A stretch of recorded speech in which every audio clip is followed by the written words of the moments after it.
আশা করছি সকলেই খুব ভালো আছো। আজকের আরও একটি নতুন ভ্লগে তোমাদের সকলকে স্বাগত। আজকে শনিবার, সকাল এখন প্রায় 8:30। তো বেশ কিছুক্ষণ আগেই ঘুম থেকে উঠেছি। তো ঘুম থেকে উঠে এই কয়েকটা এঁঠো বাসন ছিল, তো সেগুলো মেজে এনে তারপর গুছিয়ে রাখলাম। এবার হচ্ছে ঘরটা ঝাড়ু দিয়ে নিচ্ছি, আর ঘরটা ঝাড়ু দেওয়া হয়ে গেলে উঠোনটাও ঝাড়ু দিয়ে নেব। তো দেখো আমার ঘরের অবস্থা, প্রত্যেক দিনই এই এতগুলো করে টুকরো কাপড় বের হয় ঘর থেকে। তার কারণ প্রত্যেক দিনই তো রাত্রিবেলা সেলাই কাজ করা হয়, আর রাত্রিবেলা তো ঘর থেকে কোনো ময়লা ফেলতে নেই। তো তাই রাত্রিবেলা একটু ঝাড়ু দিয়ে ঘরের এক কোণায় আমি ময়লাটা রেখে দিই, তারপর সেটাকে সকালবেলা ফেলি। তো ঘরটা ঝাড়ু দেওয়া হয়ে গেল। তো এবার হচ্ছে বাইরে চলে যাব, বাইরে গিয়ে উঠোনটাও ঝাড়ু দিব।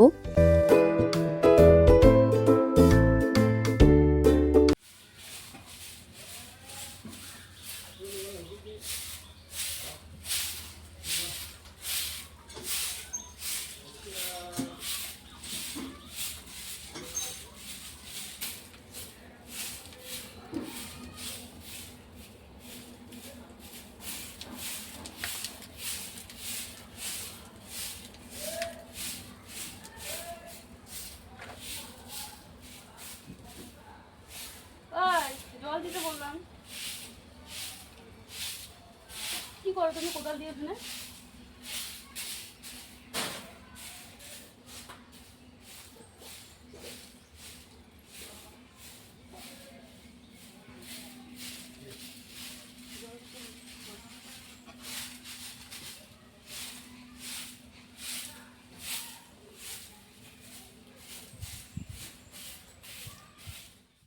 তো উঠোনটা ঝাড়ু দিয়ে আমি কিন্তু স্নান করে নিয়েছি।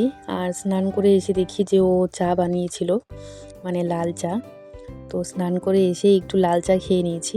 কয়েকদিন তো পুজো দিতে পারছি না, তো স্নান করে এসেই লাল চা খেলাম।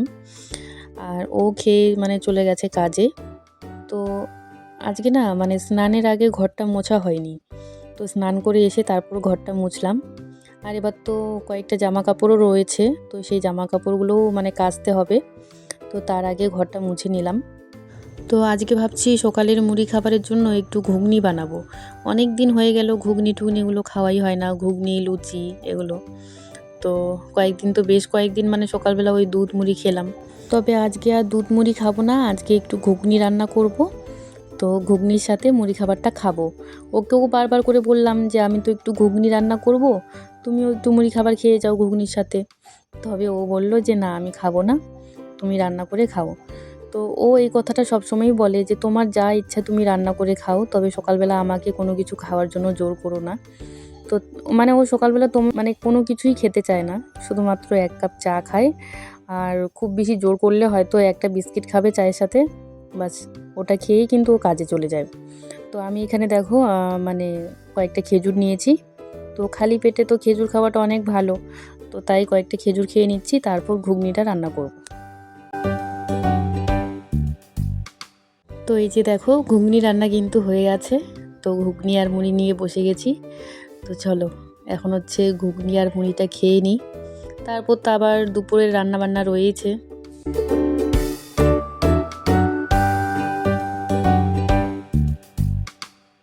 সকালে মুড়ি খাবারটা খাওয়ার পর আমি সমস্ত সবজিগুলো কাটাকুটি করে নিয়েছি। তো এবার হচ্ছে রান্নাবান্না বসাবো। তবে আজকে বেশি কিছু রান্না হবে না। তো আজকে একটু ফুলকপির সবজি করব, আলু ফুলকপি দিয়ে একটা ঝোল করব। আর সাথে এই যে ফুলকপির যে ডাঁটাগুলো থাকে, তো এই ফুলকপির ডাঁটাগুলো না আমার ভীষণ ভালো লাগে খেতে। তো সেই ফুলকপির ডাঁটাগুলো একদম ঝুরি ঝুরি করে কেটেছি। তো কেটে আবার একটুখানি ভাপিয়েও নিয়েছি। তো হালকা একটু সেদ্ধ করে তারপরে যে ফুলকপির ডাঁটা, আলু আর বেগুন দিয়ে চচ্চড়ি করছি। তো এই চচ্চড়িটা কিন্তু বেশ ভালোই লাগে খেতে। তো আমি তো ফুলকপির ডাঁটাগুলো কোনোদিনও ফেলি না, আমার ফুলকপির ডাঁটার চচ্চড়ি খেতে ভীষণ ভালো লাগে।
ওইদিকে ফুলকপির ডাঁটার চচ্চড়িটা তো হয়ে গেছে, আর এদিকে ফুলকপির ঝোলের জন্য আলু আর ফুলকপিটা একটু ভালোভাবে ভেজে নেব, তাহলে না ফুলকপির তরকারিটা খেতে বেশ ভালো হয়। তো মানে হালকা একটু লাল লাল করে আলু আর ফুলকপিটা ভেজে নেব, তারপর রান্নাটা করব। তবে ফুলকপি আলুর ঝোলেও কিন্তু একটুখানি বেগুন দিব, বেগুন দিলেও বেশ মানে সবজিটা একটু মানে মাখো মাখো হবে, ভালো লাগবে খেতে। আর ফুলকপির সবজিতে না আমি কোনো বাটা মশলা দিব না, ওই একটুখানি আদা আর হচ্ছে রসুন একটুখানি থেতলে নেব, আর ওই কাঁচা লঙ্কা, পেঁয়াজ, তারপর হচ্ছে জিরে, এইসব ফোড়ন দিয়ে মানে আলু ফুলকপির ঝোলটা করব। তো এইভাবেও মানে করা যায়, ওই অল্প একটু সবজির জন্য আর মানে মশলা ওই মিক্সিতে করতে ইচ্ছে করে না।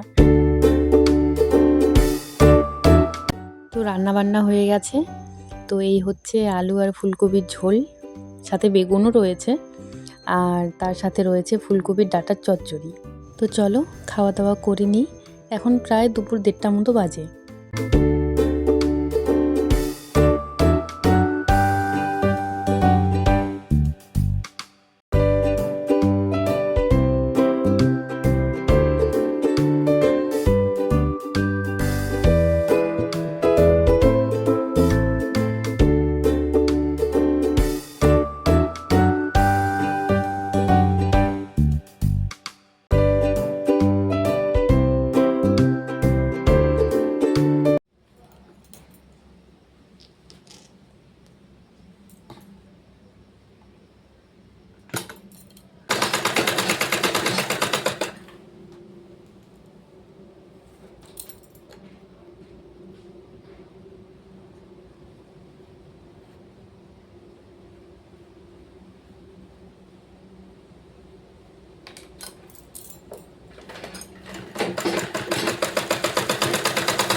তো চলো আজকের মতো ভিডিওটা এখানেই শেষ করছি। সবাই ভালো থাকবে, সাবধানে থাকবে আর সুস্থ থাকবে। আর ভিডিওটা ভালো লাগলে অবশ্যই একটা লাইক করো, কমেন্ট করো, আর সাবস্ক্রাইব করতে কিন্তু একদমই ভুলো না। আবারও ফিরে আসবো নতুন একটা ভিডিওর সঙ্গে। তো চলো, টাটা।